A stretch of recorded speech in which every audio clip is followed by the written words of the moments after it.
Very good morning, good afternoon, and good evening to all watching the DATV Worldwide Net today, hosted by ZA6YI, about 50 odd kilometers south of Johannesburg. I must admit I've had gremlins in this shack today. For whatever reason, I don't know why, but it certainly isn't pleasant that I had to start up about 5 times. However, back to business, we also want to thank the Qatar Satellite Company for allowing us to have our wonderful satellite attached to theirs, and we're using their power supplies.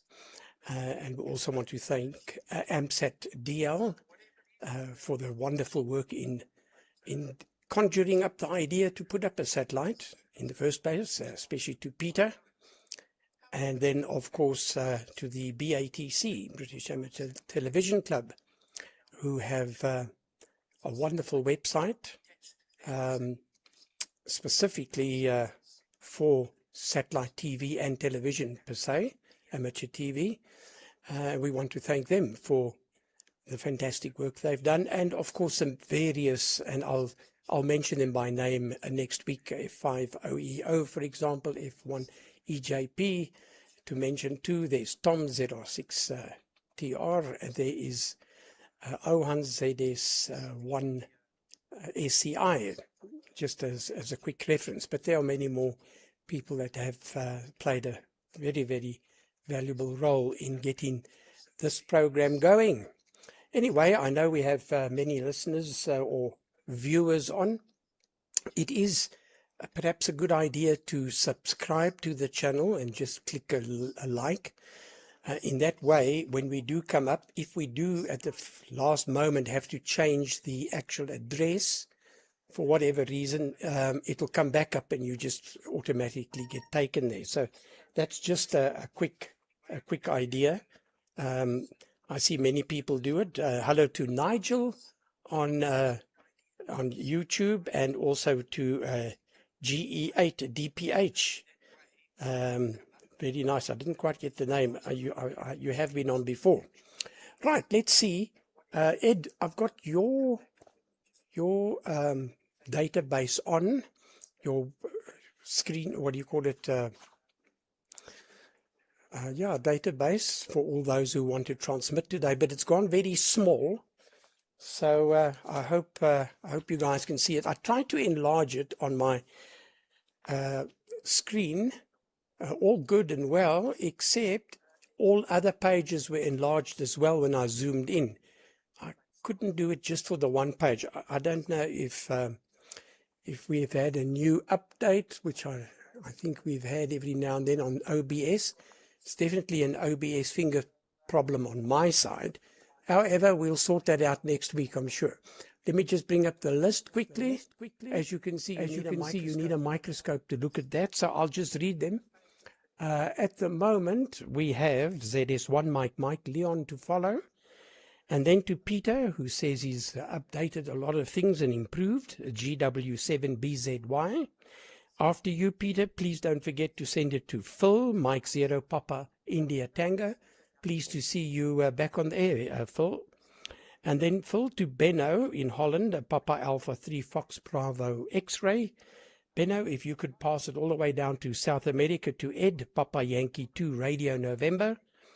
And then Ed up to the UK to Graham, G3 VKV.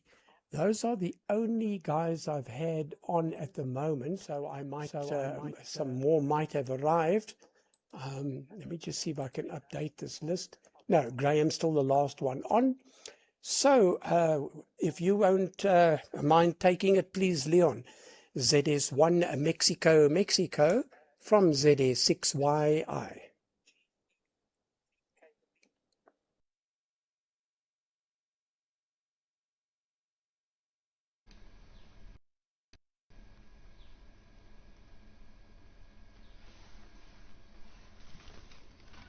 Okay, let me just see, do I have audio?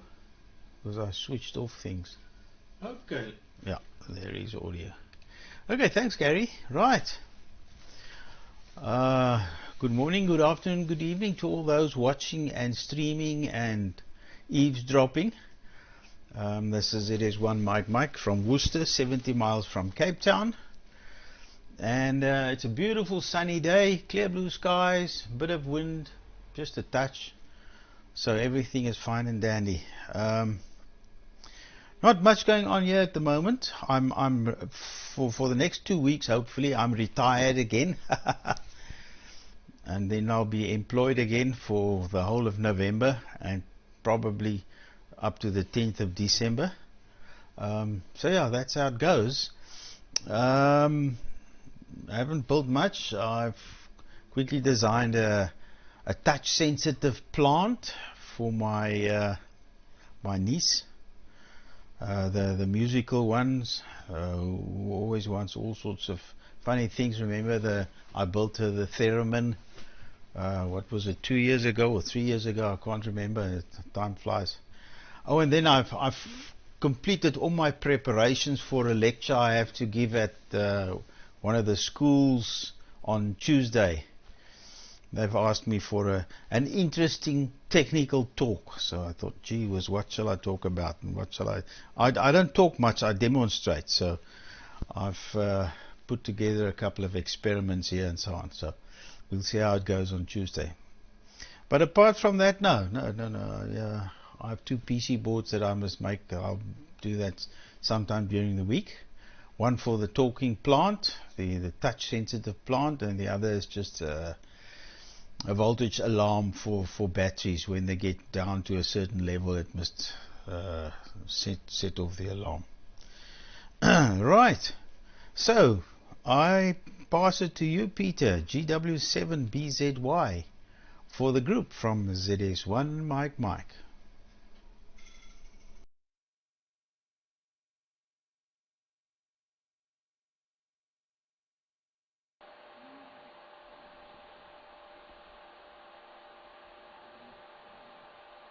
Okay, I was going to start with a test card, but you're very short over there, Leon. Excellent stuff. Yeah, I've got sound turned down. Have I got? Yeah, I've got audio. I've got audio coming out of 2 places. We'll just cut one off. Yeah, I've been working on this station. Shamed into action by Gary there's return. So I thought, I'll have to make a bit of an effort, and I have made a bit of an effort. You might agree it is somewhat sharper, and the audio may be somewhat better, even though you may hear the fan in the background, which didn't work out quite as well as I'd hoped. The fan was very quiet, but it didn't fan.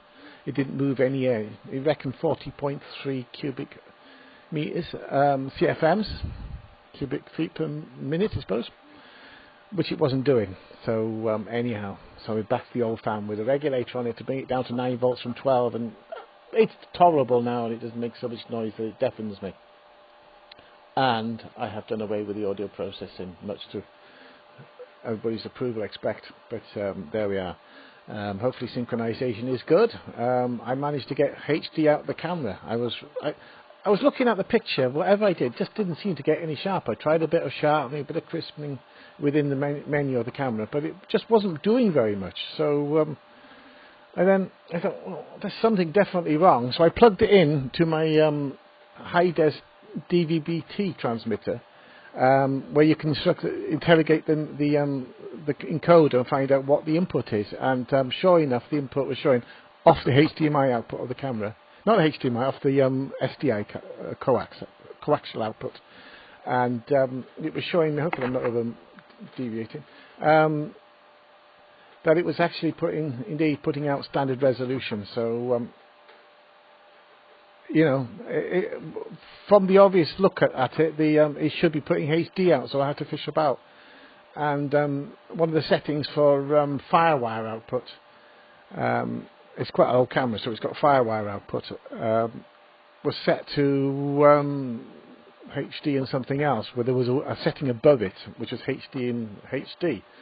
So I thought, well, double HD got to be better than single HD, so I went for that, and sure enough, it now puts out 720p or 1080, depending on how you set the camera internally. rather than just converting it down to standard resolution. So that's a long explanation that no one's interested in. But there we are, so you might agree. Also, I have reprogrammed my encoder on my DATV Red, which is not quite as you imagine. I'm now transmitting variable bitrate rather than a constant bitrate, which would be more intuitive. I've set the parameters and etc. etc. And you might agree that it's not a bad job. Yes, every time the buffer, the GPO runs out, which is now at about 300 frames, which is about 12 seconds, you do see a sort of a pulse in the picture. But I think it's unavoidable. And we are running 333, so it's never going to be perfect. But I think it's pretty near. So I think I've regained my crown, unless someone wants to argue it. From GW7BZY on that bombshell, and it is a bombshell, isn't it? Shall we? Oh, we're going to hand it over. I'm going to hand it over. I don't know. There's not much we involved this. MO to Phil, 0PIT from GW7BZY. Oh, get it right. Not what I expected.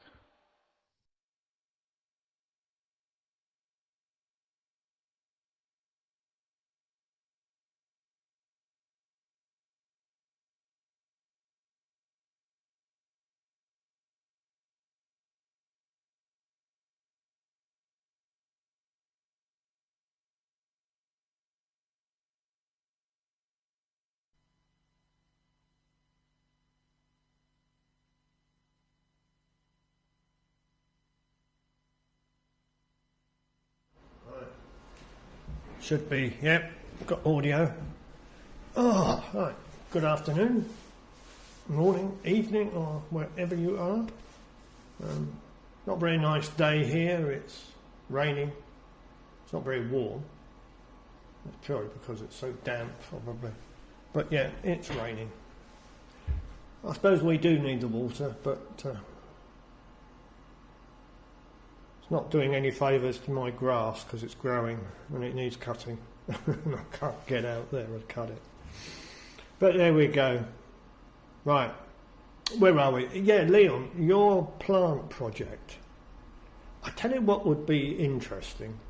Bit cruel, I suppose, but connect it all up, get it going, and then flatten it with a pair of scissors. And just to see what happens, and then very gently, and you've got to do it gently, cut off a leaf. I'd be very interested to see how it reacts, but you have to do it very gently, because if you move anything that might cause problems. Just go in there and snip and just see what or should I say hear what happens. I'll be very interested in that. Peter, yeah, your picture is yeah, it's much better. Yeah, it's really crisp and sharp. It's not really up to me to give you your crown back. I think Leon is the best person for that. So I'll leave it to Leon to hand you back your crown. Right, what have I been up to since I was last on the satellite with you guys? I stupidly, it was stupid, on my TX PC, because I've got a receive PC and a TX PC, on my TX PC I selected a different NVIDIA driver and everything looked good. Well, that's okay. But after a reboot, basically it screwed up the desktop. Literally to do with the desktop. The operating system was fine. It was just the desktop. And what was happening was a desktop would come up if I opened anything at all. The PC would really slow down, and then eventually it would reboot itself. So what I did was, because you can do this on Linux, I opened it up on a command prompt, and I put the default desktop on it. When I say default desktop, this is just a load of files. I put the default on it and it worked fine. And then when I changed it back to my desktop, basically did the same thing. It just spent ages trying to open up any application and then it rebooted. So the easiest option for me was basically to rebuild the machine, which I did.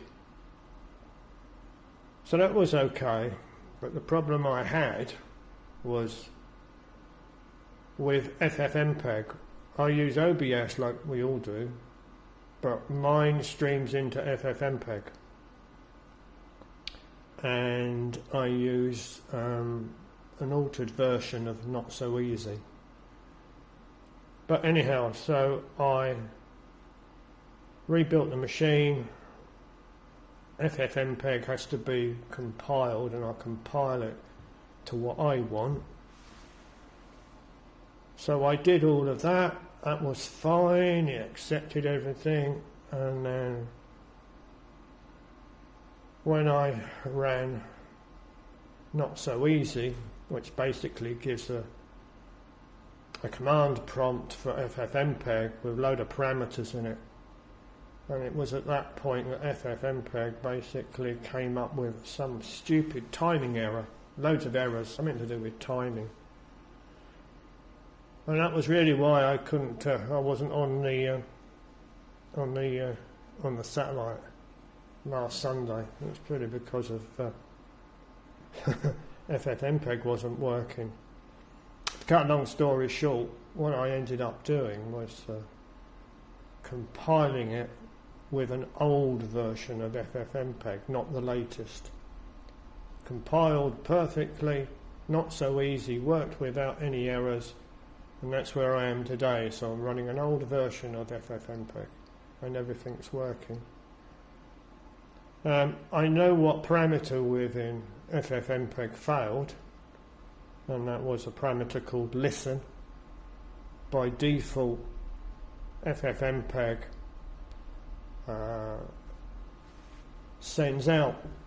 can send out traffic on the network, so it can send network data. But if you want to receive network data, like OBS, for example, which is how I run it, there's a command called listen. Default is 0, which means that it will transmit, and 1 means it will receive. And it was, when I put a 1 on it, it was at that point all these timing errors came up, and that was the problem. So it was playing around with NVIDIA drivers. So, and considering I don't actually use the NVIDIA drivers when I stream, because it's software encoded and not hardware encoded. Question is, do I really need a NVIDIA card? So I suppose I could take it out. But it's in there anyhow. As long as I don't touch it, it works. So there we go. Anyhow, it's enough waffle from me. Who's next? Benno's next. So I'm going to bring up a test card. Well, power's a little bit low, I suppose. Yeah, it's a bit better. I'm going to put up a test card. Oh, wrong machine, this machine. And then I shall kill carrier, and it's over to you then, Benno.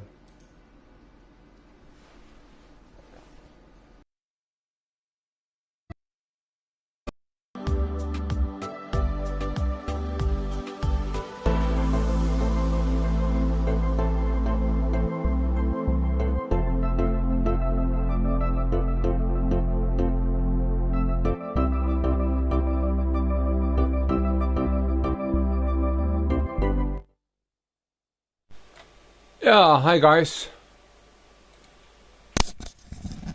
There, everything should work.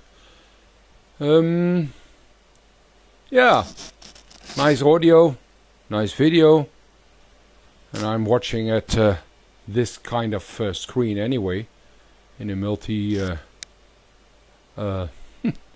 So the pictures always looks perfect to me. I should look at one. I should enlarge it to one of my big screens, which are here on the wall.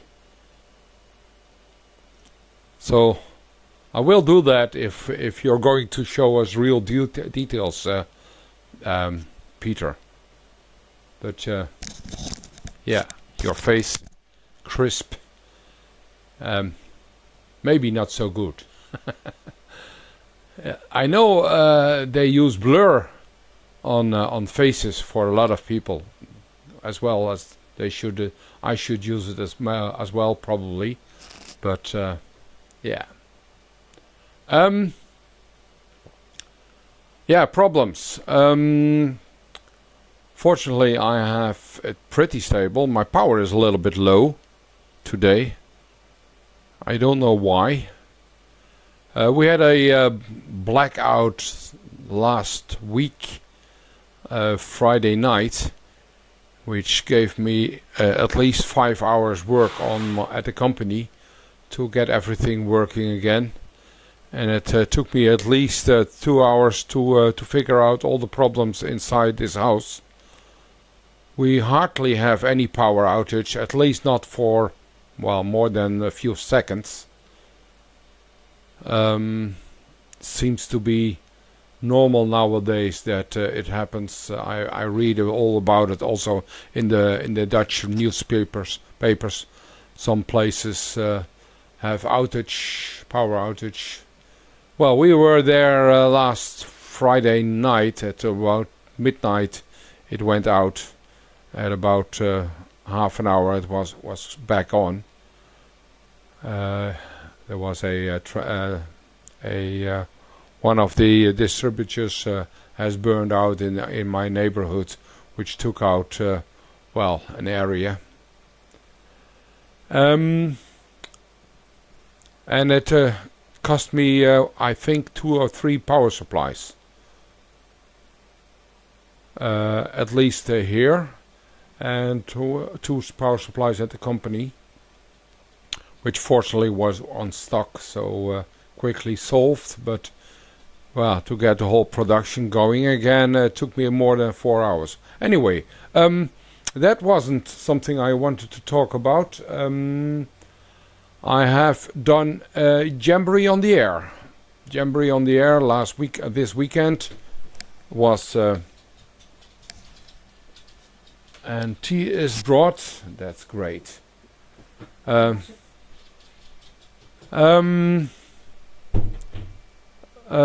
on the Air this weekend, and I was invited at a local scouting group, and we had a great evening. It was a last-minute decision basically, and we decided to do only one evening on Saturday evening. So I went there with my portable setup, set up the stuff, and did some nice QSOs, pre-test. I did some marvelous QSOs with on the narrowband. Everything on the narrowband, unfortunately. Wideband was, it's too much hassle and last minute to do the wideband. So I mainly focused on the narrowband, and the cherry was Antarctica station was on. Had a school contact with one of the Dutch Jamboree stations, and after that they took off a few QSOs, and the scouts didn't believe what they saw. And also the questions from the Dutch Jamboree stations were marvelous about what about the snow is falling and how much snow is falling, and they explained how that worked with the hydraulic feed. Well, great.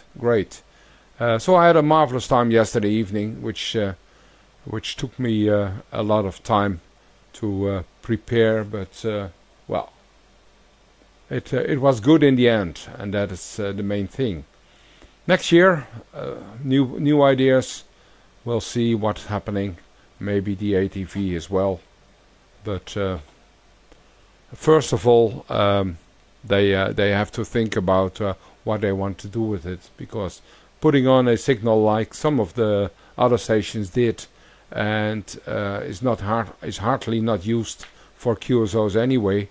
That's well, not my idea about Jamboree. Well, that's about it. Microphone on to the next guy, playing with Plutos. I thought by now you should know how Plutos work. I actually just got in a new box, and in the box a new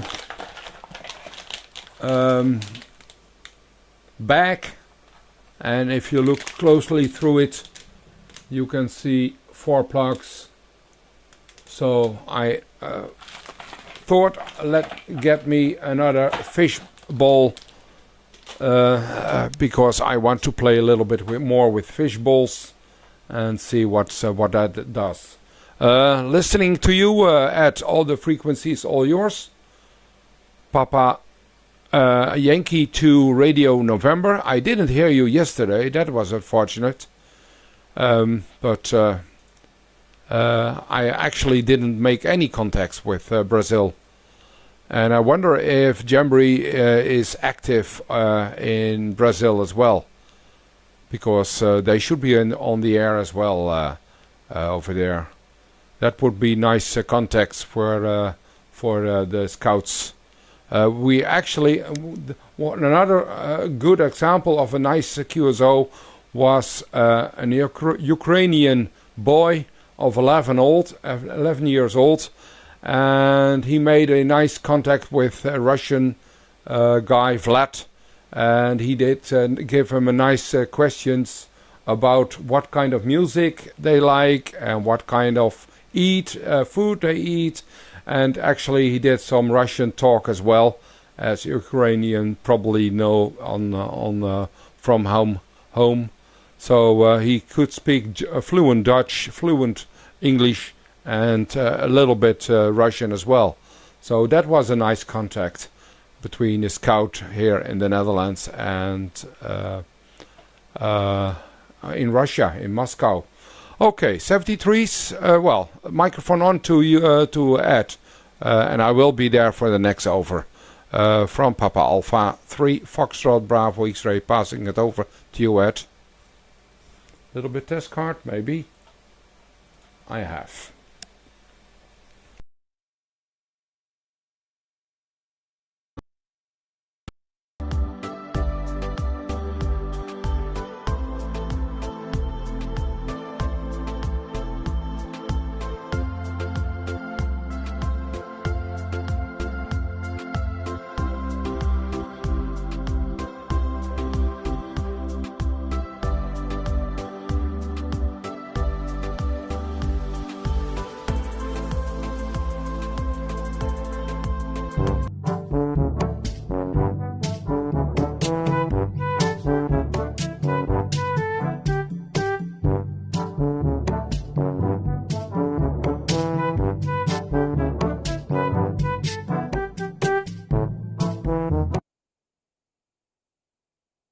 Big delay.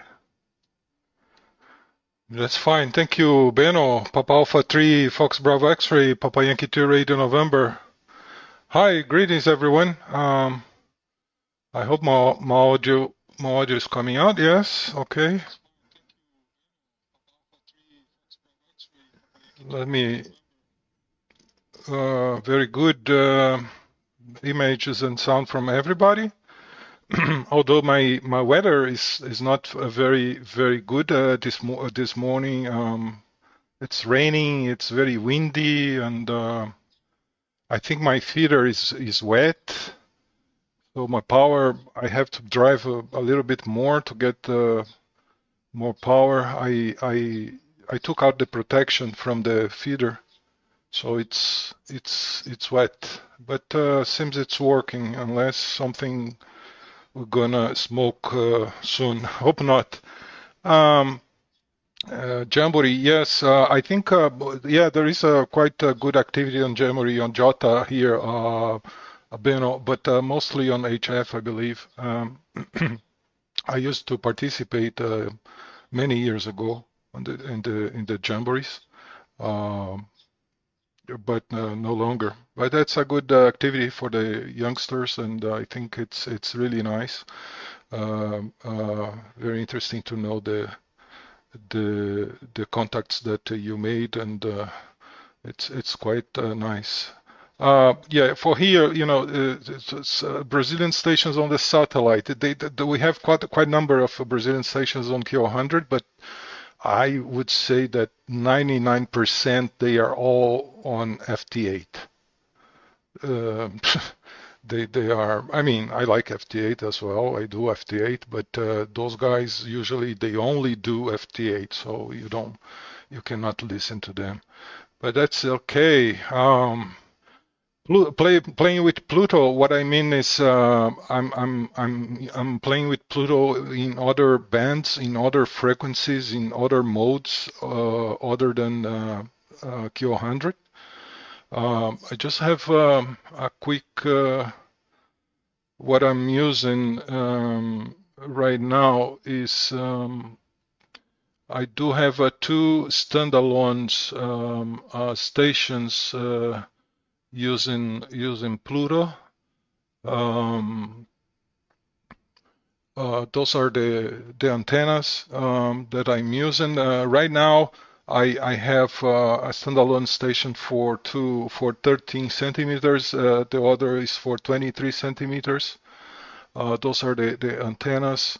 And further on, the intention is to do like a multi-band Pluto, if I can show. Yeah, that's the one. Using like 4 bands Pluto, probably it's gonna be 900 megahertz, 1.2 gig, 2.4 and 5.6 gigahertz. This project is still going, using solid state relays from analog devices as well in front of the Pluto. Those are very cheap, and you know, coaxial relays to switch transmission reception. That's the thing. But actually, there are like few people here, about 5 or 6, very interested operating on the microwaves and also in the higher frequencies, and we are already on. I just made a quick video of those of that activity. I'm gonna show you. Obviously, the QSOs are in Portuguese, but you know, you may have an idea what we are doing on terrestrial QSOs using you know, Pluto, and obviously other stations also using other type of equipments like this one you're seeing. It's an FM radio. This is Pluto with the SDR console. As you can see, 900 megahertz is a pretty dirty band, obviously. It's a lot of, you know, cell phone signaling going on the entire band, but it's still possible to make a QSO there, and it's been very interesting. All stations are in the radius of about 30 to 40 kilometers from my QTH. And yeah, even few stations, they have the new icon IC905, but actually they are pretty interested on Pluto because it's more, you know, interesting to assemble and make testing and all this stuff that Pluto allows. It's been very the activity is being very I mean, intense nowadays. between these 5 or 6 stations on these bands, and we are having a lot of fun with using Pluto, so lots of relays and SSPAs, solid state power amplifiers, assembling everything.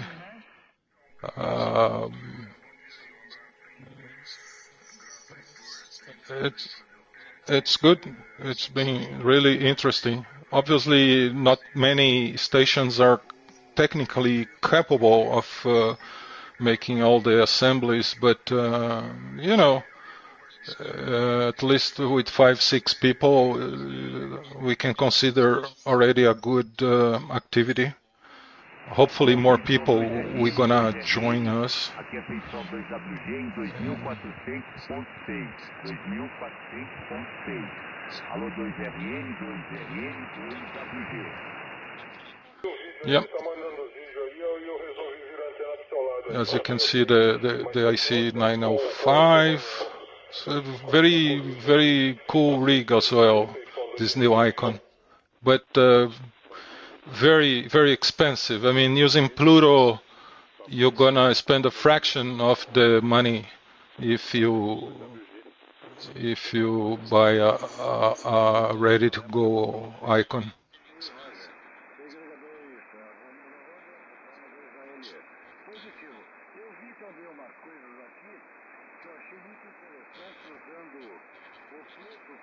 Yeah, it's about it. Yeah. All right. Yeah. So, like I said, we are making right now. I'm working on the 900 transceiver using Pluto. That's the PA. Relay also is here. So I put everything in a box and hang the box on the tower. Very easy to find 900 megahertz Yagis, because they sell them for the mobile network. Rural areas, they use a lot of those Yagi antennas, so you can buy in the market pretty cheap and good antennas. So I just bought a 30, I think it's a 30 elements Yagi for 900 megahertz. Same way for the 5.7 gigahertz, you're able to find very nice dishes, small dishes, cheap as well, and that's gonna be the next one, the next band that I intend to join. I mean, that's going to be 900, then 5.7 megahertz. All right, software is alarming 10 minutes already, so better I pass to Graham, Golf 3, Victor, Kilo, Victor. Would be nice to see you, Graham, from Papa Yankee 2 Radio November with the group.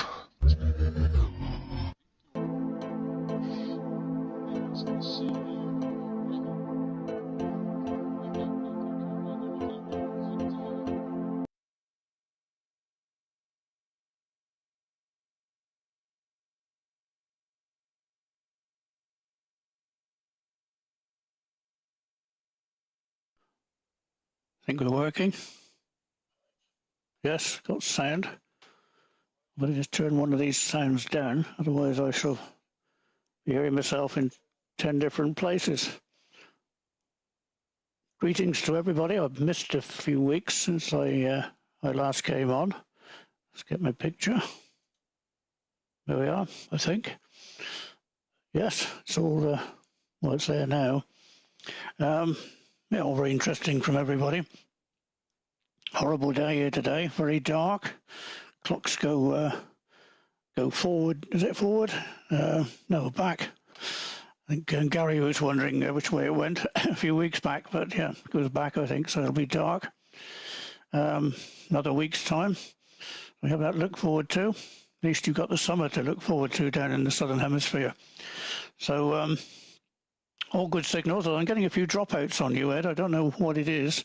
I got MPV on originally. I switched it back to VLC, but I'm still getting the problem. Sounds there, but the video inverts. And perhaps it's a peculiarity of I've got something set up here. You're very strong, so there's no problem with the signal. I got on here, yeah, go in right order. I did look to see monitored one of the nets the other week, but I wasn't able to come on. But I wonder if you got a new knob sorted out for your analyzer there, Leon. I got one of those in the background. There he is, down just off my right-hand side. That's a 21 gig plug-in in there. I had a problem with mine. The switches went on it, and somebody not far from here knew that I mentioned that it had packed up, and he said, "Oh, I've got a spare plug-in for that." So he gave me a plug-in in much better condition than the one I had, and so it's all working again. But I have got a Agilent one as well, but it doesn't go up. It goes up to 6 gigs. It doesn't go up to 21. But it's a few tens of years newer. I got on my yes. I think your sync's a little bit out, Peter, on the sound. Mine probably is. Probably shouting my mouth off, and you'll tell me mine is out. I haven't checked it for a while. Yeah, your signal's as good as it normally is there, Phil. So no problem there. The old fire burning in the bottom corner there, and yeah, Jota's. I picked one signal up from the Netherlands, PH6PSG/J, Benno. I don't know how far away that is from you, but they were putting a signal out yesterday. Yes, it was yesterday, I think. And there's another one on as well, which was coming from Ipswich in the UK, Ipswich Radio Scouts. But that's the only two I saw on actually on the DATV part of it. In fact, I didn't hear any locals on FM around here. There's usually one or two on up this part of the world. But what have I been doing? Read my own notes here. Oh, I've been playing around on 368.5 megahertz with this contraption that's behind me with the rolling screen, which is RAID version 1, which is a narrowband digital application. Got it running with an IC705, and today for the first time had several two-ways on 5 megs all around the UK, and it's working really good now. It's very narrow band, 1500 hertz bandwidth, and it's just one of these ones with a auto encoder with machine learning, whatever that means. You get it right, it works fine. But you can go on HF or 5 megs, which we've got over here. I don't know whether anywhere else has got 5 megs, but we've got a lot of spot channels on 5 megahertz we can use, and it works superb with a near vertical radiation. It covered the whole of the UK with a thing with 10 or 15 watts, and supposed to work with a signal to noise of -2 dB, but tested it so far at very low level. But certainly when I was looking on the screen, you can hardly see the signal, but you can still get a totally noise-free signal from it. And once you've got it adjusted, which is quite a fiddle, or once you press the right knobs to let it adjust itself, it works very well. Ideal in very, very noisy situations. Not really much use on VHF, I don't think. But who knows what it might be useful for. There's an auto-reporting thing on this screen at the back with the black and red screen lines, and you just connect it up to auto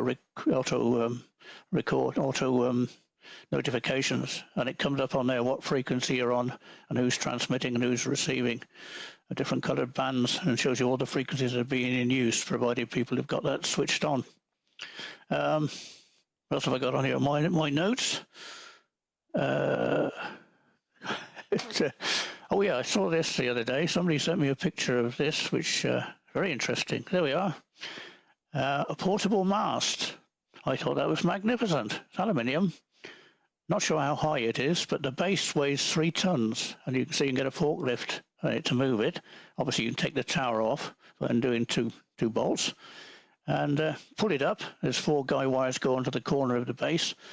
And there you are. You've got yourself a nice mast for the garden, which nobody will know that's there until you put it up. Goodness knows how much they are, though. This is an event that's on, I think it's on next week, I think. The local race course is up here. It's a huge place.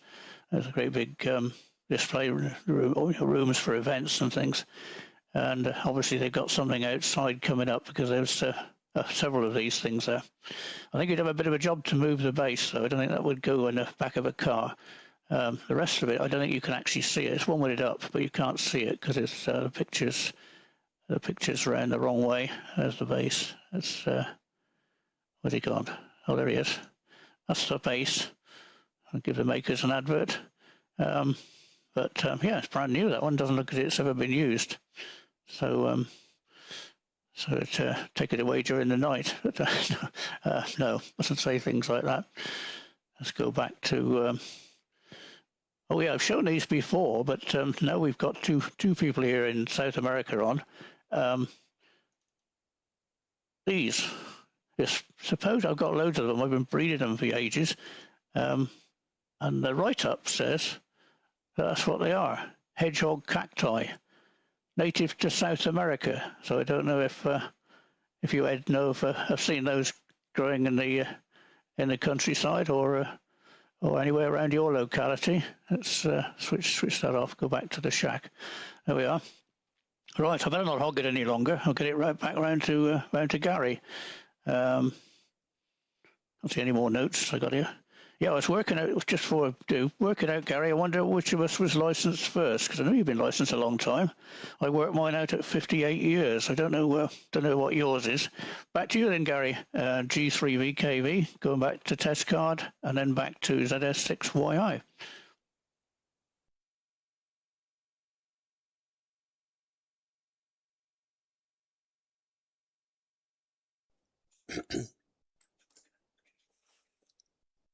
Okay, let's see if we can get a received picture as well. Oh my goodness, what's going on? Okay, fine, Graham, G3 VKV ZS6YI returning.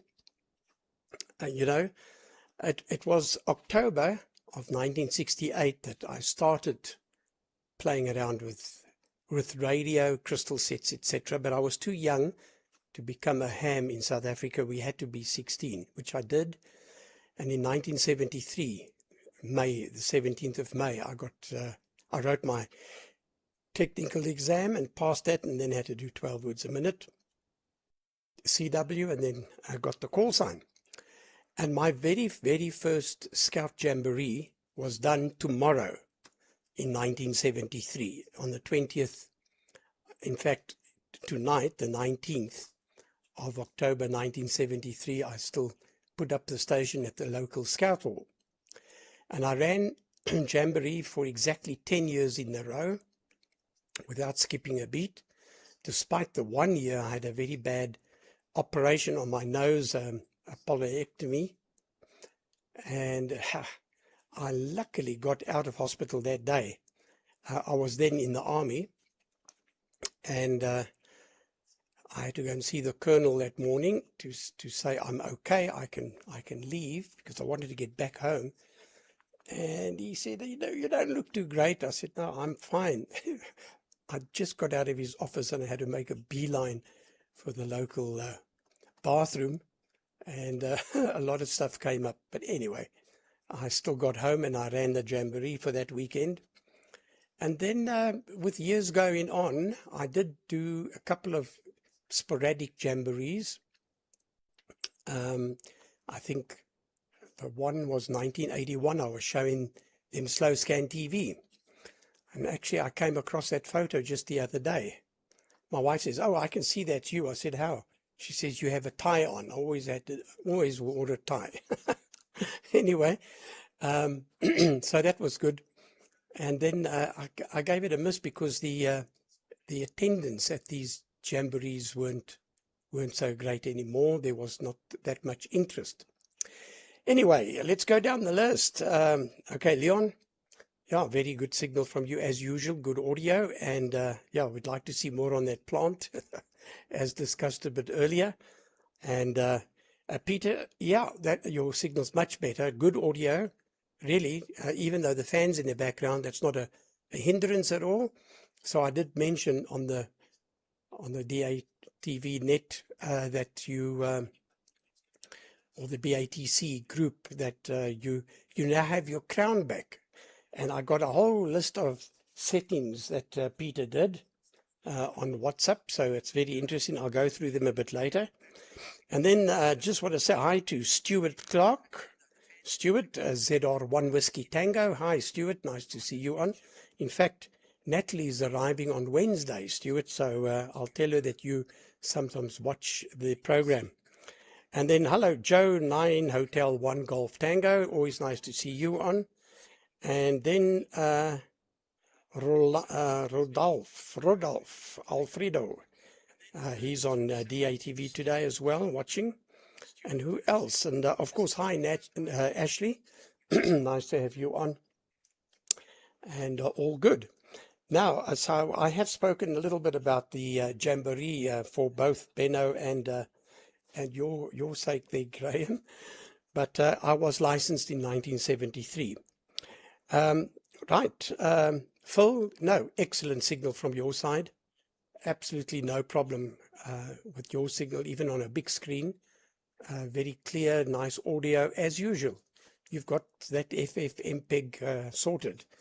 And yeah, just one difference between a 0 and a 1, and that sends one into grey hair mode, doesn't it? But it's all sorted now, so well done. And Benno, okay, I'm glad you had a fantastic evening. That's nice. When a jamboree works out well, man, it works out well. And I tell you, it's great fun, especially if they have a big bonfire and sing a song, sing along. It's all great. Incidentally, of course, Scouts was started in South Africa, in Mafeking, about 4-hour drive from me, with Lord Baden-Powell. He started the first Scout movement. And hello to ZS6 Fox Zulu. That's my friend Frick, whom I've known for many, many years. And nice to see you watching as well, Frick. Right, Ed, excellent signal from you. Lovely audio in the beginning. And ZS6 MAV watching. Jock, I think. ZS6 Mike Alpha Victor also watching. Jock Buerta. There we go. Hello, Jock. Nice to see you also watching us on YouTube. But Ed, yeah, excellent signal from you, and very interesting on what you're doing at the Pluto and those different frequencies. And I happened to glance at the exact receiver you were showing there, which is the ICOM, I think 9700, I don't know, an ICOM IR, I think 9800. I've got the exact one. It can go up to 3 gigs. And it's a very, very nice receiver. I saw exactly the same one on the bench there with a guy on 2.4 gigs. I think it was that he was listening in on. And yeah, mine I got many years back, but it's still in absolute brand new condition. It was that receiver that I used to pick up the narrowband for the very first time. And it was quite a story, because I had everything set up, the dish sorted, the frequency sorted, more or less. I didn't quite know where they were. And I had this beautiful ICOM receiver with a pan adapter, all great. Yeah, and try as I might, I just could not get a signal. And eventually I thought, well, it's time to go and have a cup of tea. And my wife made us a nice cup of tea. And I said, yeah, I don't think I'm going to get this thing going. I get out back on the little veranda. Have a look. I forgot to switch the power to the LNB on. Switched that on and the signals popped up. I still phoned Leon, said it's one Mike he was testing on CW. Not that he was a good CW guy, but his dear friend was, or is, ZS1 Charlie. So I gave them a report and they were all happy to hear it. Yeah, good days, eh? What was that, 2018, 2019, thereabout. Right, Graham, all good from your side, a very, very nice signal. And yeah, with a busy shirt like we both have on with little blocks, it certainly keeps the encoders working really into night shift, doesn't it? Right, that was a long over from my end. This is the last over. So back to you, Leon. If you wouldn't mind taking it. No one else has joined. I just want to check for a very quick have a look-see. No, no one else has joined, Leon. So if you wouldn't mind taking it, I'll appreciate it. ZS1 Mexico from ZS6YI.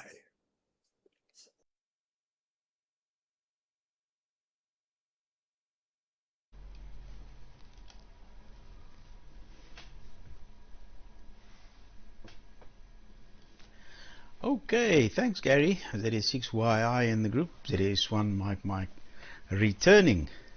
Okay, very interesting, all the things.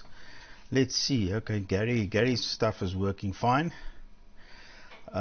Peter, dramatic improvement on your picture and your sound, but the picture is, yes, that's where you were a long time ago.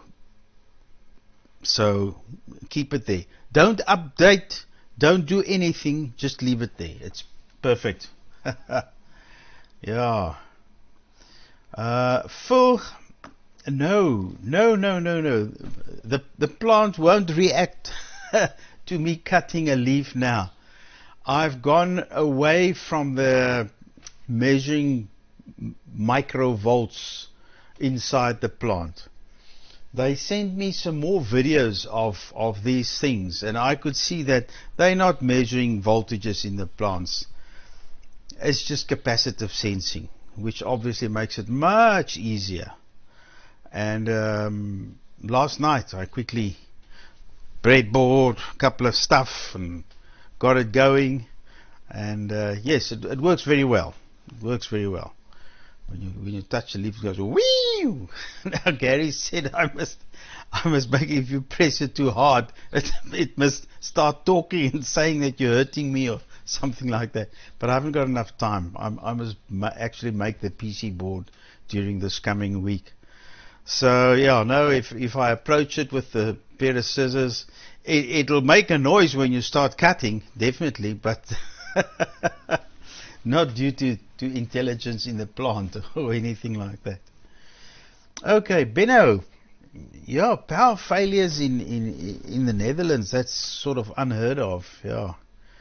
And all noted on your activity with the scouts and stuff. That's really faded out here in our part of the world. As a matter of fact, the school where I have to present this lecture was the Scouts building.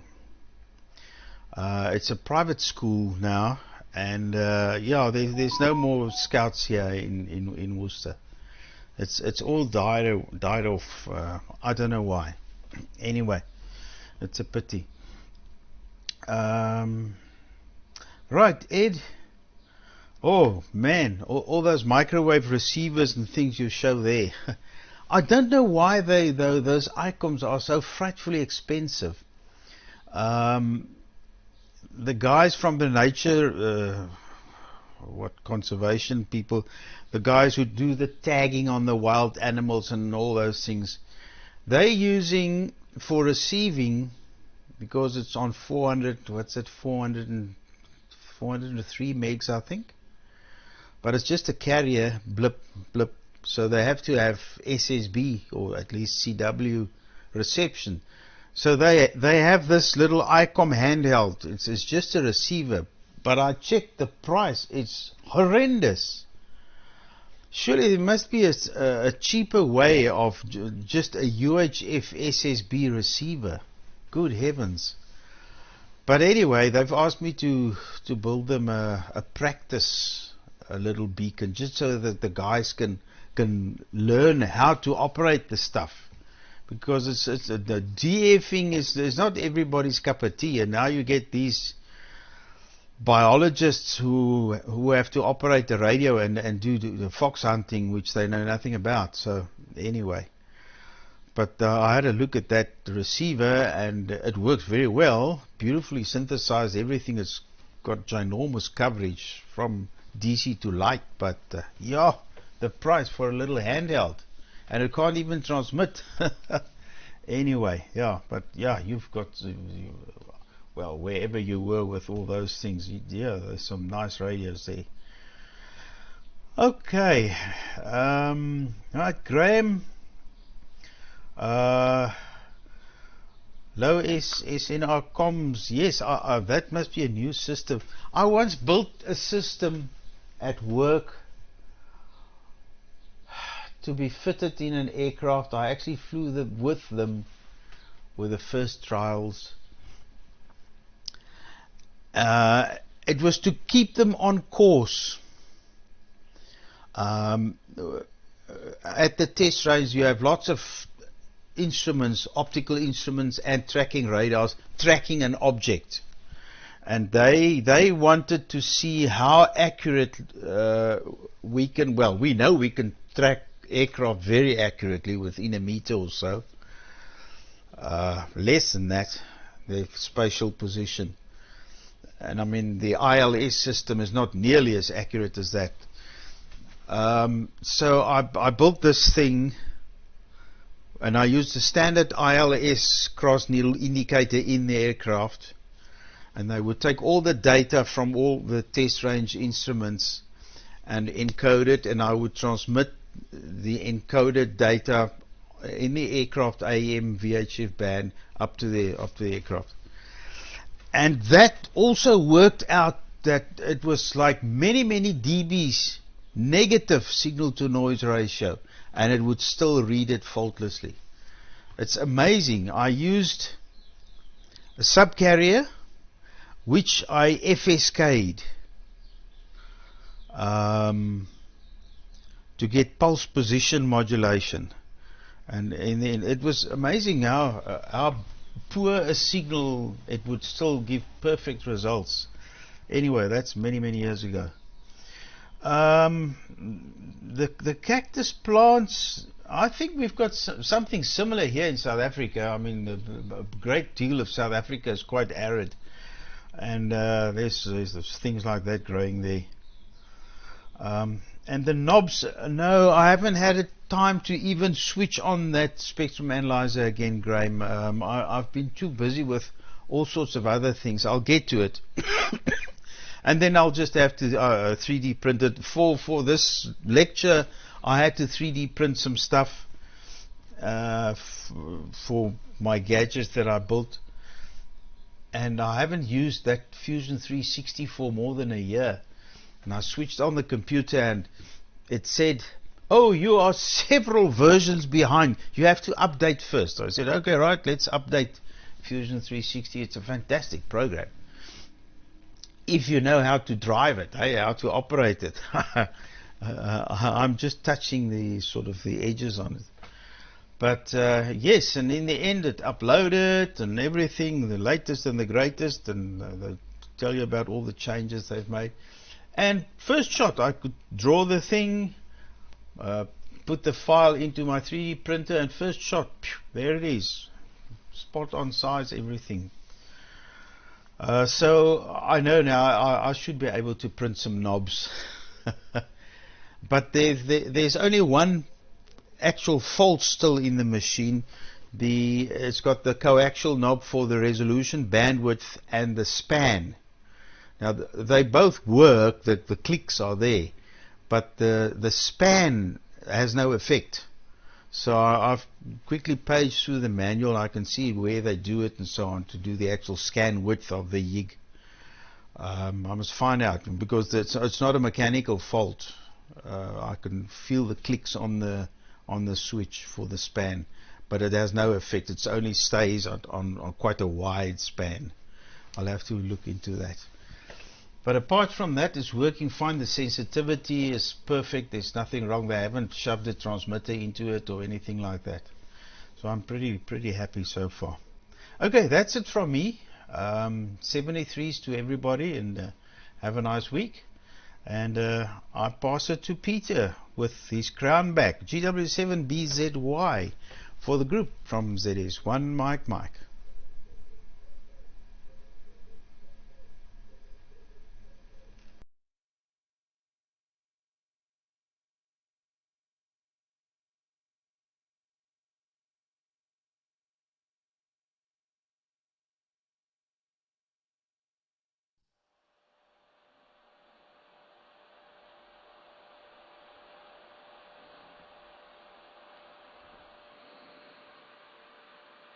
DW7BZY, yeah, all very interesting. Excellent stuff from everybody there.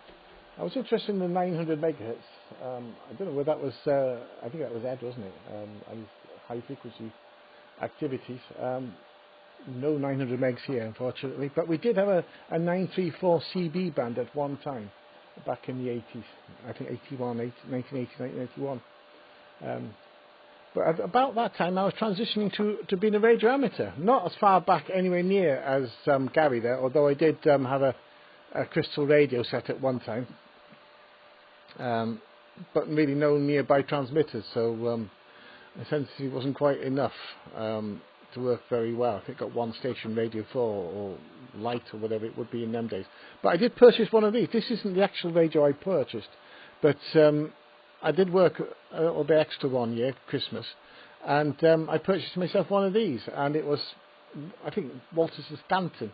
This is a standard C5 C528, and it's by standard, as it says on the back. You can actually see, I think, can't you, now with the and it was about £470 with the rechargeable battery pack and the charger, which equivalent to UK pounds today is about £1,400, and dual band. It could receive 900 up to about 950 from 850 on the scan band, which means you couldn't listen to mobile phones, which is quite exciting at the time because they were on FM, and probably highly illegal. But I also heard the spaceship, was it Atlantis? One of the space shuttles going over, and he just heard me. I called from mobile, portable should I say, and I got a quick reply, but unfortunately everybody jumped in, and he didn't hear me again. So I could say I had a QSO for 30,000 miles or 20,000 miles or however far the space shuttle ran. And I also hear the local ferry, Hotel St Columba, I think it was, catching fire, calling Pan Pan. It nearly sank. It had a really serious engine room fire back in the, I suppose sometime in the 80s, 82, 83, I can't remember. It's a long time ago. But I started with a Cambridge valve radio, 2 meters back then. I never did my HF. My brother was a keen radio amateur, and he did HF. He did his Morse code, and I used to borrow his radio when he went on holiday to look after it, so he didn't get, in case he got robbed. And then might have done something very naughty, but I won't go into that. And then he booked me a course in Llandraethel College. Says we've got an exam coming up in, not a course, an exam coming up in 3 months. So best get and he threw me a book, and I read the book and went for the exam and passed it. So that's how I got to be a radio amateur. I wasn't a very keen amateur, really, but I was just at a loose end. I think a girlfriend had dumped me at the time. He said, stop moving about and do this, which I did. And that's how I got to be a radio amateur. With that, anything else I wanted to say? Somebody else said something that I wanted to comment on, but I'll try and be quick because probably everybody wants to go.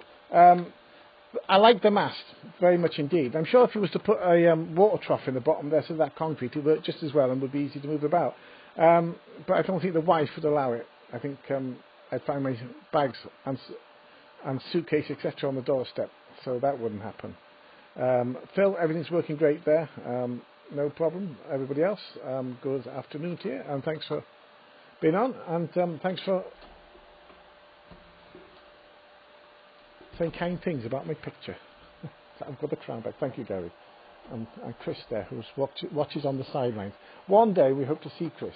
That would be a treat indeed. From GW7BZY, North Panaunda. Good afternoon to you all. Am I going to go for a test card? I'm going to go for a test card. I'm going to go for a cube zoom. Not because I have to, because I can.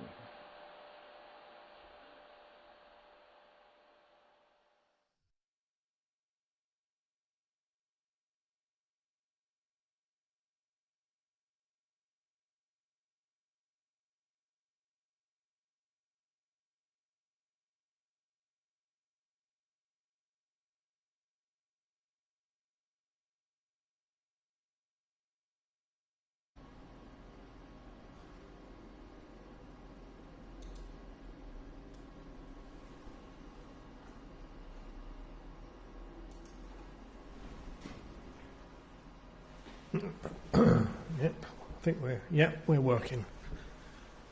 I had to disappear, guys, so I didn't hear much of your second overs. I had to got a delivery, but anyhow, sorted now. I did hear Leon talking about his plant, etc. It's a great shame, Leon. I think it'll be a real good experiment. Connect it up and then threaten it with a pair of scissors, and then you could do some analog to digital conversion, and then you could put it into a voice synthesizer and you could get the plant maybe to start talking. That would be interesting, wouldn't it? Threaten the plant, get away. Oh, that'll be a project. Right. What did I do during the week? I don't know, some time ago I spoke about this piece of kit, and it's KC868 smart home controller. Basically, the idea is that you can have a smart home and you can control your home from your phone, so all the lights can come on and God knows what else. And they're relatively cheap from our friendly Chinese supermarket.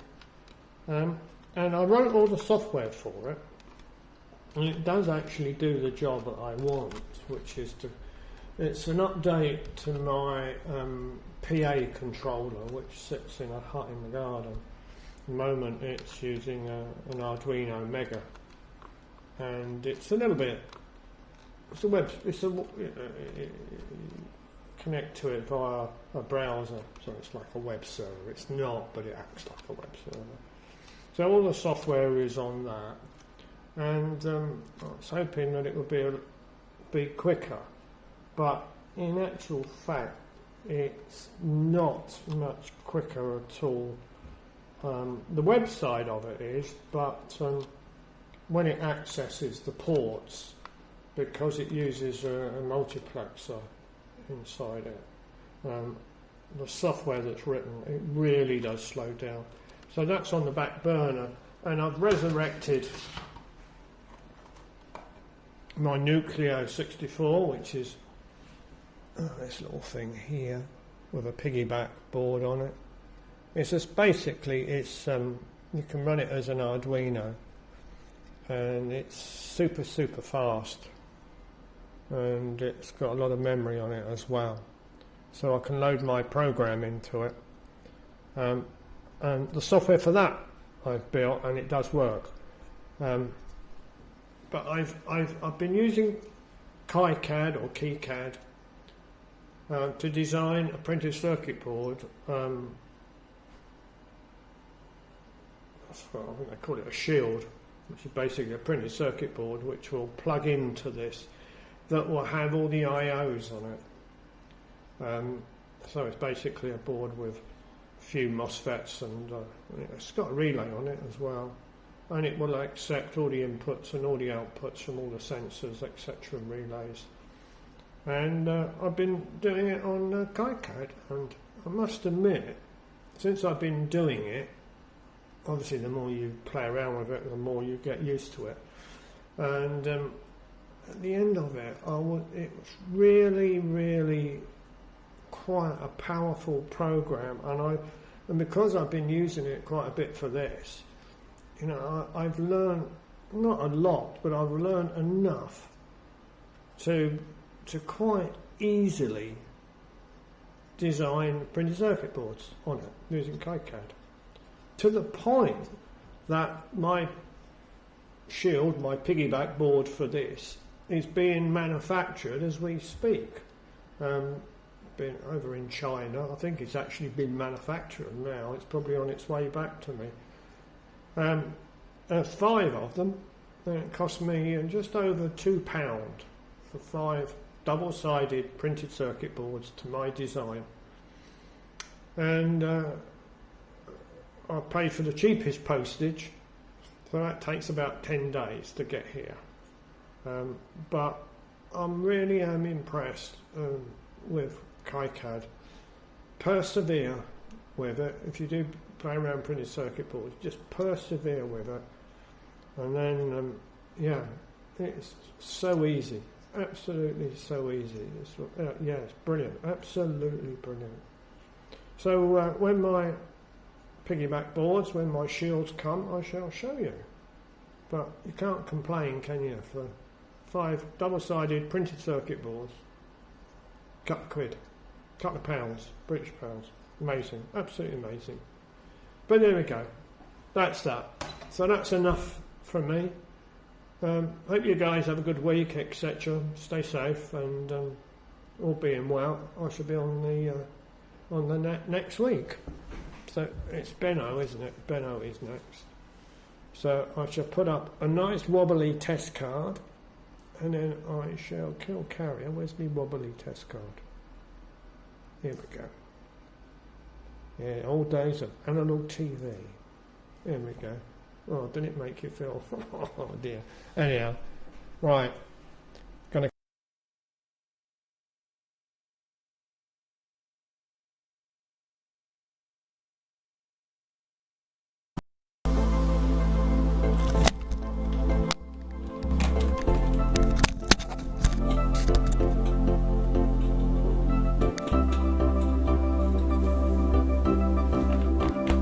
Ooh, that it didn't sound good. I have my microphone on while playing with my microphone basically. Yeah, perfect signals from everyone. No gremlins, Gary. A great copy, and yeah, a nice net today. Yeah. I saw Graham talk about antennas, and that made me think that I should show you what kind of antenna we were using this weekend. The Jamboree station was using not the wooden mast, but the other portable antenna next to it, which is and there is another nice picture from a different angle. And I actually got a nice video in just a few seconds ago. If I can find my mouse. Let's see if that works.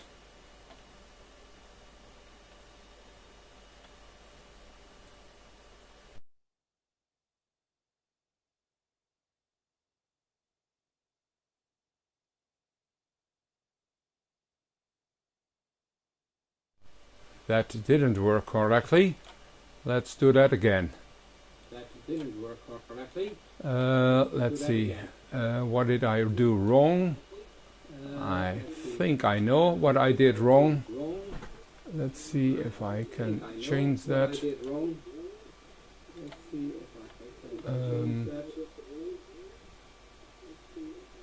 Yeah.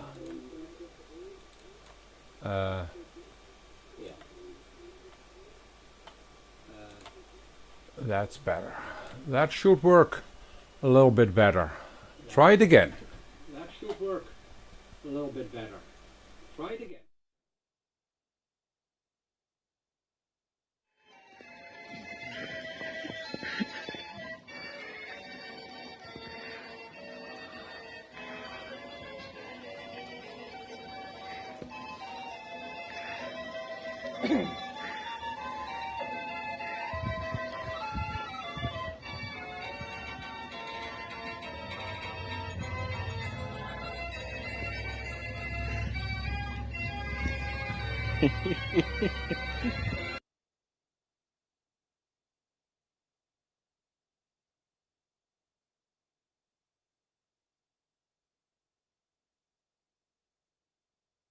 Well, for those didn't recognize what I just heard, let's put my picture back on. That was a gremlin, by the way. Well, anyway, for those that didn't, you know those famous Amsterdam music boxes they make, real Dutch, I believe. Well, anyway, 73 is all. Till the next, from Papa Alpha 3 Fox Bravo X-Ray off and clear, and passing it on to Ed. See if you add. I must admit, I did laugh loud on your tech support. Actually, I got a nice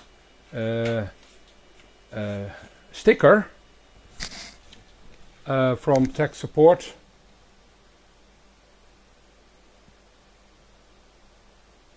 And that probably covers it all. 73 is all from PA3 Fox Bravo X-Ray. And do I have a test card?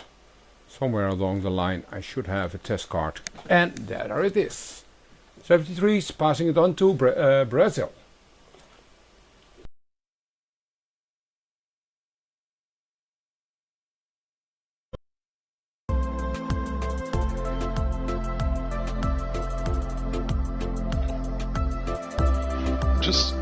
Just realized that we have the same introductory music, Benno. It was a damn coincidence, but that's fine. I totally agree with this sticker. It's very well suited. Right. And that telescopic tower is massive, man. Was that you doing all the work there, man? Wow, that's a good exercise. Wow, that's a massive telescope tower. Very interesting. Just yeah, a few things to remember. Gary, the spreadsheet on the Google, the Excel spreadsheet, for me it appears normal. I don't know. I really don't know why it's showing so small for you. But I believe that is maybe something related to your browser, maybe. I don't know, because for me it's normal size. I mean, if you can zoom in and zoom out, maybe that's the issue. If I zoom in, zoom out, it will gonna show very small. But if I put 100% zoom, it shows normally. I don't know if this is the case with you. And absolutely, this guy here is beautiful. The icon I see R9500. It's a beauty. It's really beauty. Yeah, one of the OMs, Papa Yankee 2 Whisk Golf, he has one. And yeah, it has good receptions, although for gigahertz starting 1.2, it demands a good LNA. A preamp is going to be even better. But anyways, that's a great. Yeah, and you're right, Leon. They are quite expensive. I don't know. But those are, I think those guys are 9500. They are not longer on production, but when they were, it's quite expensive.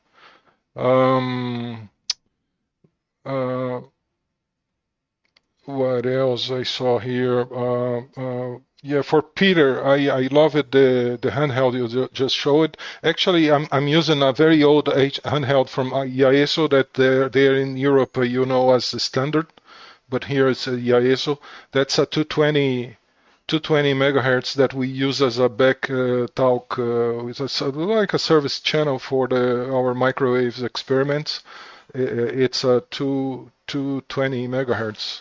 It works perfectly, except for the battery, of course. Battery died, so I just pull it all the battery, and I just connecting 12 volts on that. But it has 6 watts and works great. Gets a little hot though.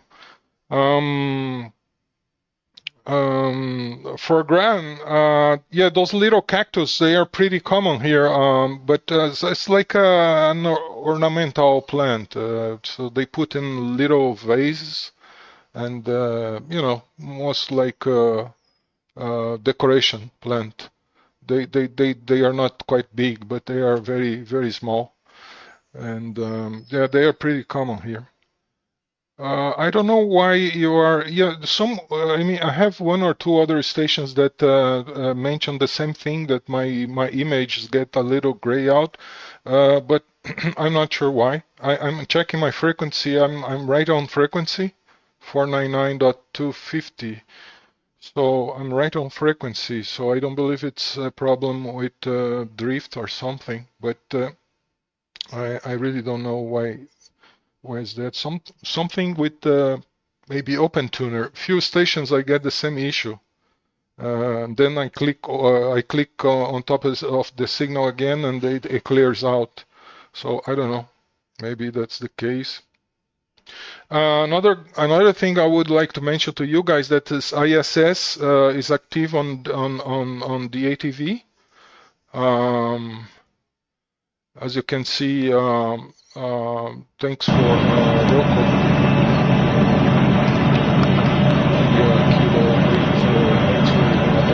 Sharing these images from reception directly from the ISS.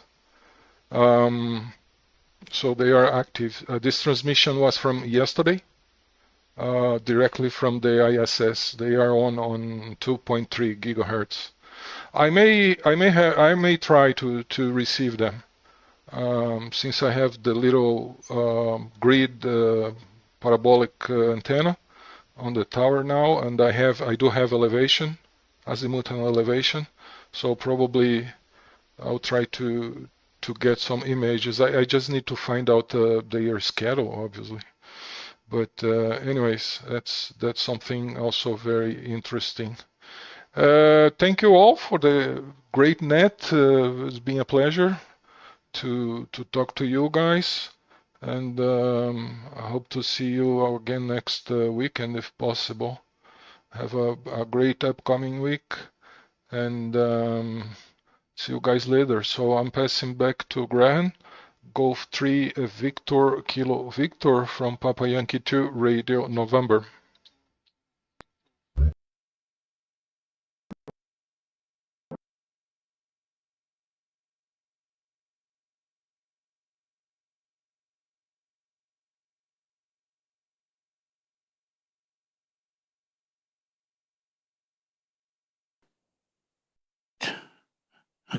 There you go, I pressed the button a bit early there. I think I blocked you out. Yeah, right, I think we're working now. Just adjust the volume, various things, all very interesting for everybody. We'll better get me back on again, if I can find it. There we are. I think, I've got a new little test card here, which I made up. I don't know whether this is it? No, that's not it. It's the next one. That one. There we are. Thought I'd, seeing as I found a font left over from when I was at work. Whoops, let's get it back again. What's happened?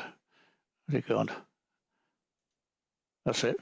Yeah, very unique font. It's called, believe it or not, it's called Drain Pipe. So I thought I'd make something up with it. As soon as I found it amongst my archives here. Let's go back to me. Wrong one. I'll get there in a minute. That's it. Too many screens. That's it. Right. What have I got down on here? Yes. Lovely bit of stereo from you there, Ed, when you were playing back some of those things. I could hear it sweeping from one side to the other. And yes, it means that Benno, that's a new meaning for the word wind up, isn't it? I hope he's got some good gears on there, and he's got something to stop it if he lets the handle go. Bad enough with my little mast, but that thing, the vertical load off that must be quite high. Screen resolution, yeah, it's probably it's probably the problem. It's changing the screen resolution. So you could do it manually, can't you, by a Windows symbol and the plus sign, but then you'd have to change it back again. I forget what mine's at, 150%, I think, something like that. It says recommended, so that's what I left it on. Yeah, those cactuses, they all flower at the same time. At one point, believe it or not, I had nearly 100 of them. trying to give them away, but nobody wanted them. They're all off the same one plant. That biggest plant that's in there is probably about 50 years old, certainly 1960s, which means it more than that, doesn't it? But it's had 3 owners, been passed down through the family, and I've ended up with it. So if you breed them off the same one and you leave them in the same place, they flower exactly at the same time because they're all images of the original.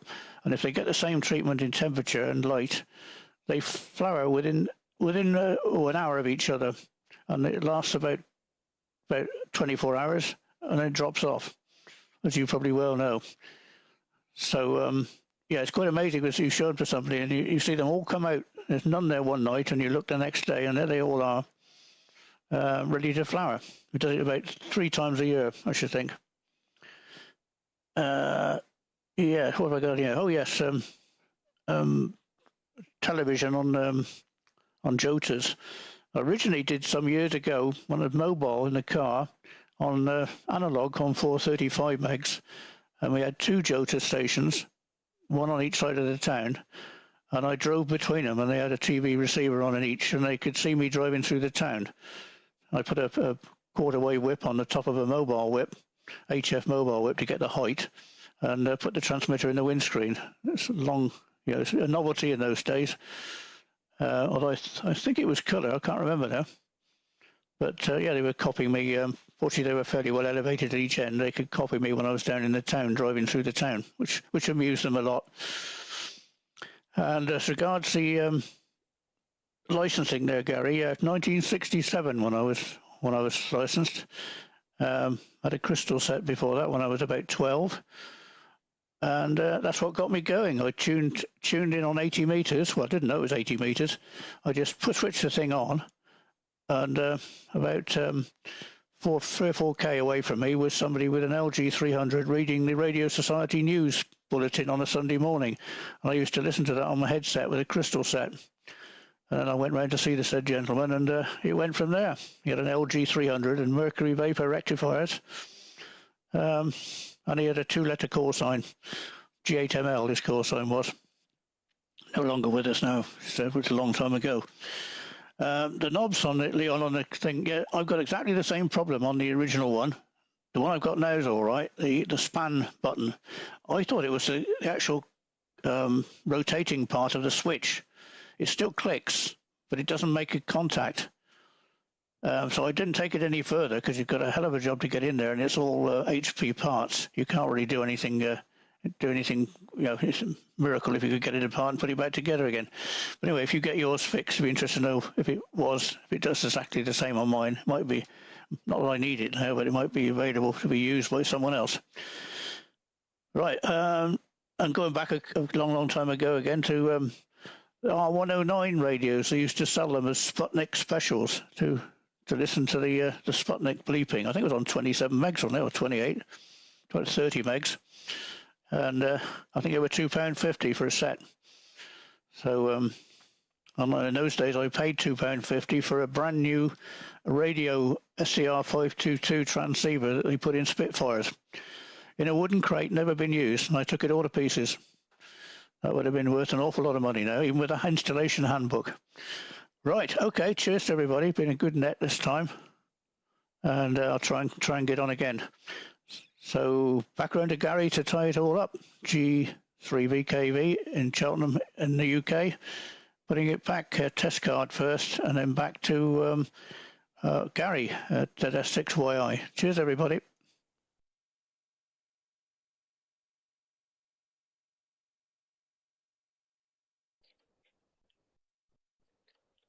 Okay, let's just see what the audio sounds like.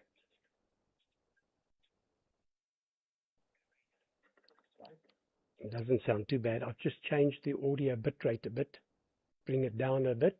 I want to do a quick experiment while we're closing the net. Now, it's been a very nice net. Thank you very much to everyone for coming up. And my goodness, you know, Graham, our journey in amateur radio seems to have followed the same path. I first tried to build a crystal set. It didn't work, and eventually I got a crystal set to work. I got a diagram off a encyclopedia that my cousin had, and copied it and went home and built it. But prior to that, and this is a true story, in fact I published it last week on the 11th of October. It was the 11th of October 1968, 12 years of age, and a Scottish friend of mine called Andrew Allen, spoke to him last week actually. We decided we're going to take all the comic books I had and take it to a swap shop in town. Now from where I live to town is 6.2 kilometers. Where I lived to town, 6.2 kilometers. So we decide we're not going to spend the 5 cents on a bus fare, and the bus was maybe 200 meters. There was a little bus stop 200 meters from my QTH. We're not going to take the bus. We're going to walk to town to maximize the output out of these comics. So we tugged these things along, got to Swanee's swap shop, presented, the guy put them on a scale, and he offered me 75 cents. I tried to bargain, can't you make it 85 cents, thinking we could buy the diode, OA81 diode, and come back. No, he didn't want to know. Anyway, so we took the 75 cents, and off we went to a place called Rod Hurley. And it was a radio shop, and the guy had diodes and what have you. And so I asked the chap, have you got an OA81? Yep. Into his drawer, he brought one out. I said, the price, 75 cents. Here, and I tried my best to negotiate a better price, but he was hard ass. No, that's the price, take it or leave it. So we paid our 75 cents, put the diode in my pocket, and off we walked the 6.2 kilometers back. When we got home, I took the diode out of my pocket to find there's no diode. It had disappeared. When I pulled my pocket out, inside out, there was a tiny hole in my pocket. Geez, like, can you imagine? So I said, Andrew, have a cool drink, and we're going to go back the same route we walked, but with our eyes glued to the ground to see if we can maybe spot it. We got right back to the radio shop, and the guys, I said, maybe it dropped out at the shop. He said, no, sorry for you. And we walked all the way back, more than 24 kilometers walked that day with a 0 result.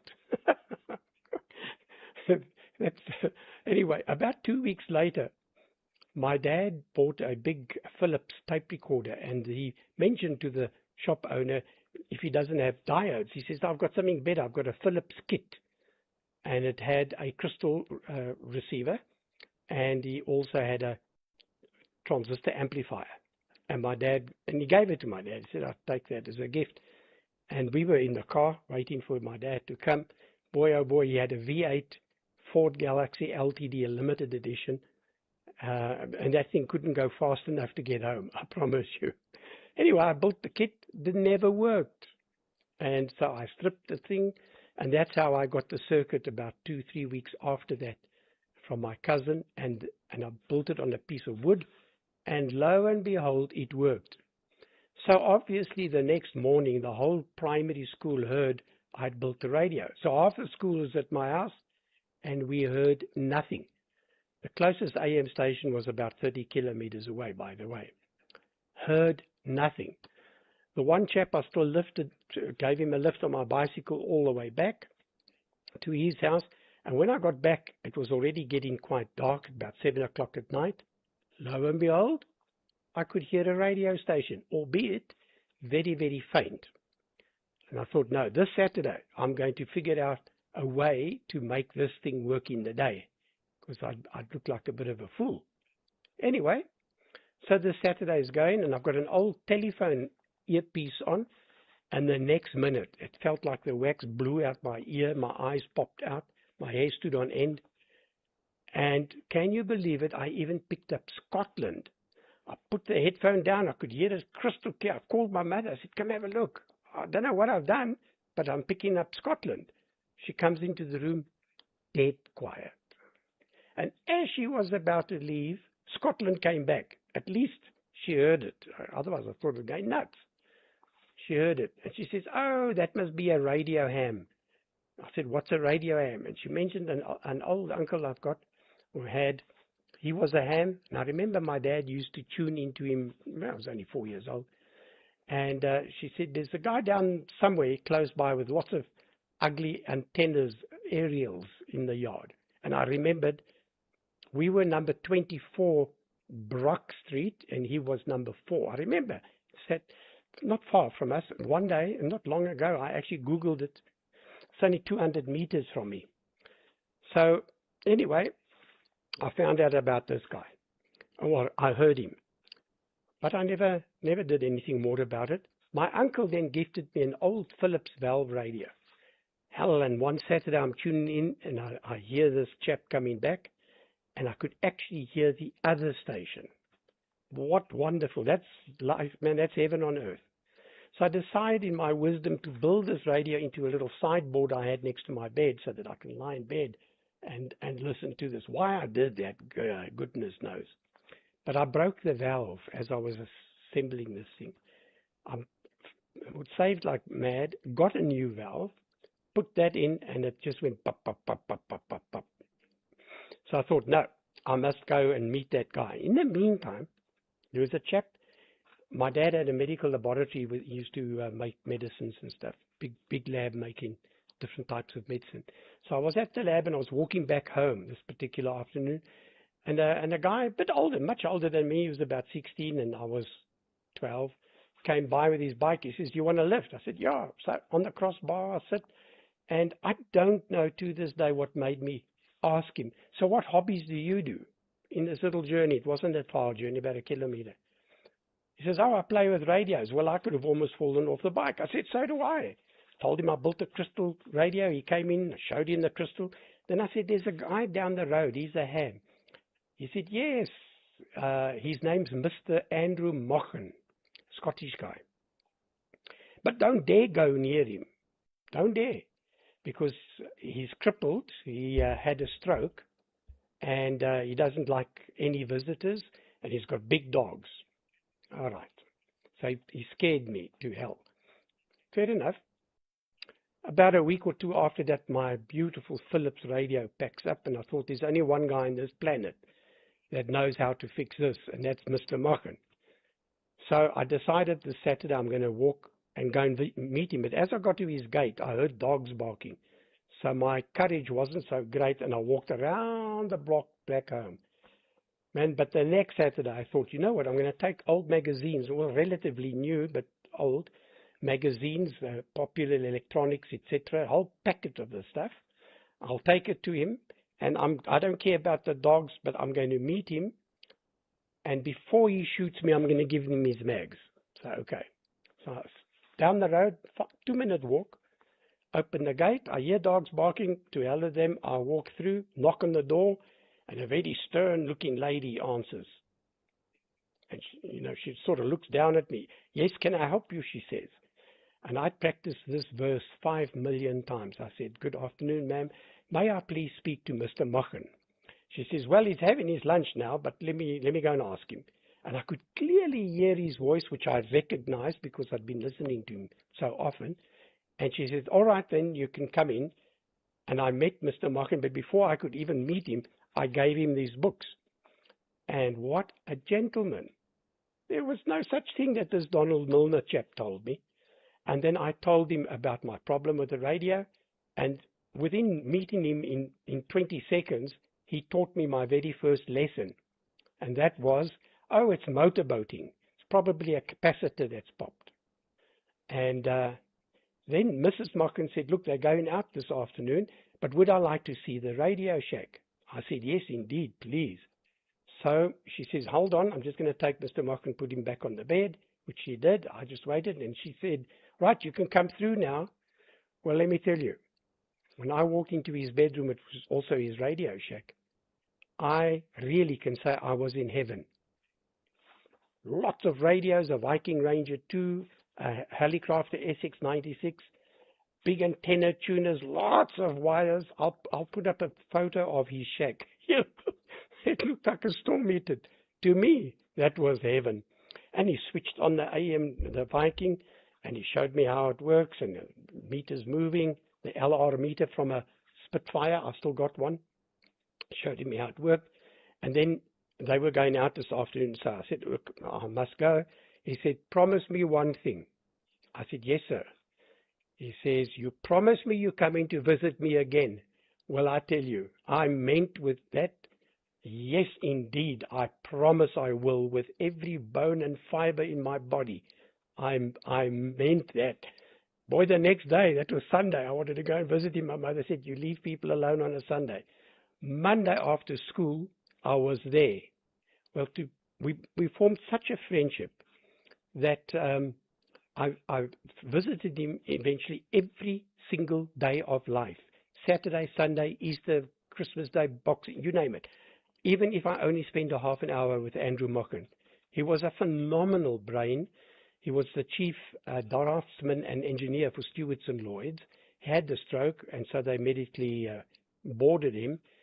But he taught me amateur radio. He taught me mathematics. He taught me Latin. He taught me poetry. Unbelievable. He was like a grandfather. I never knew any of my grandparents, but he was like a grandfather to me. He was phenomenal. Anyway, I especially wrote to see if I can't get my license earlier. They refused. The post office refused. And when I turned 16, I had to go to Pretoria to write the exam. Cut a long story short, I was the youngest ham in the country. I got the highest marks in the country for my exam. I got 98%. And then, of course, I did the CW. And that, I promise you, was thanks to my Scottish friend. And he was a radio ham in 1919 in Scotland. And one last little twist to the story. Many years later, I did a very big business deal with a French company. And the CEO of the company and I became friends. And he had a permanent room, a permanent table in the Eiffel Tower, which took a Scottish musician, that's all I'll say, took him 3 years to get a booking so that he could engage his wife or propose to her. That was Rod Stewart, by the way. But anyway, this guy had a permanent table. He said, you'd like to go to the Eiffel Tower tonight? I said, yeah. Up the phone, his table was ready. However, I told him about Mr. Mochen telling me that the very first broadcast from the Eiffel Tower he listened to in Scotland. He says, oh, do you want to go right to the top? I said, yep. So the next day, we went right to the top where the antennas are, where normal people aren't allowed to go. And I promise you, I stood at that Eiffel Tower and I thought of I actually talked to Mr. Mochen. I said, you know, Mr. Mochen, you spoke about this. Well, I'm right at the position where the antennas are, where you heard the first transmission from Paris. It was a great day. I was so happy I could do that. But anyway, he had long passed. I just started university and he passed away sadly. And, you know, even to this day, I miss him. I remember many years after he passed away, I was looking for a circuit. And we always kept notes. He kept notes. And I'd draw the circuits, or he would. And I went into my cupboard, and as I opened the book, bang on, the very page where I was looking for that circuit. I remember we had drawn it. Now, how's that for a coincidence? Anyway, I've now taken up a half an hour telling you a story. I actually published some of this with the diode last week. And I don't know how many hundred likes I've got on Facebook over this silly story, but it was all the truth. Right, with that, I'm closing the net. I hope it's been interesting. 50 people watching, 10 concurrent. And we wish everybody on frequency a very happy week. Next week, I have my little grandson all the way from London visiting me. And so I can't wait. He arrives on Wednesday with my daughter, only for a week. But anyway, it will be lovely to have young William. 7-3 to all, and I'm closing the net. This is ZD6YI. Taken far too long, but wishing everyone a happy day. 7-3 all.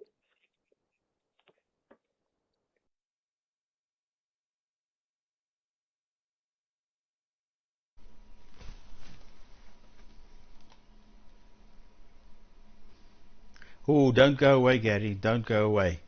Please, whatever you did, reverse it. Your audio is terrible. It sounds like telephone, and there's like a little rattle in it.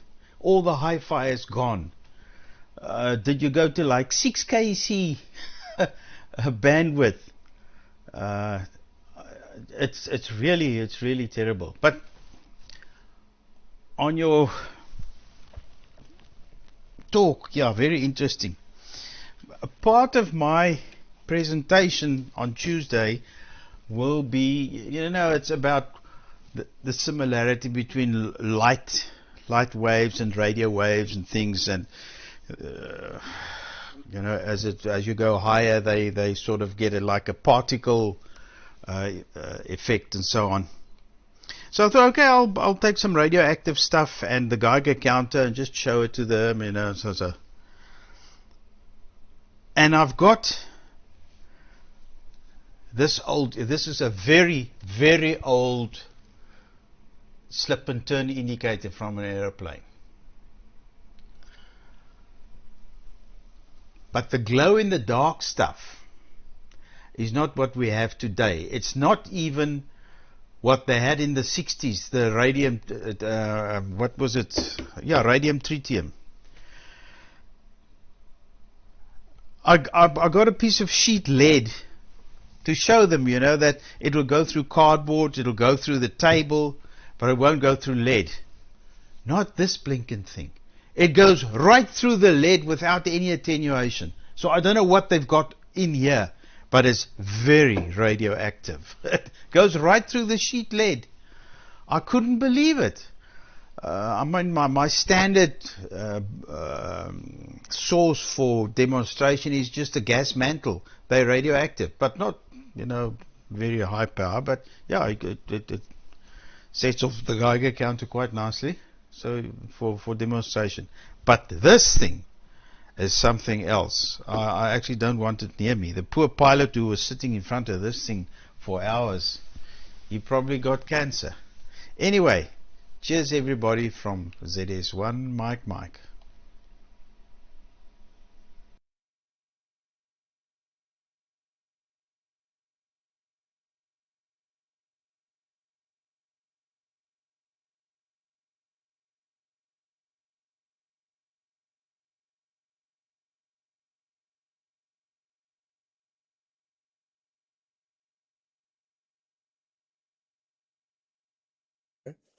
Okay, Leon. But it should be okay now. Let me just check. Yeah, I turned it down to about 30 or 16, no, 32 kilobits. I just wanted to see what it does. It does make a difference to the video quality. On big screen, my video was fine. It was like Peter's. Now, Peter's audio is very, very telephone-like. It's okay. It's clear. But he's got his audio very low bit rate. So I thought, well, let's try it. I have done it before, but anyway, it's all working. Right, lekker slaap, lekker gaan, and we'll see each other next week, all being good. ZA6YI QRT, and we'll also stop the net on YouTube. 7-3 all.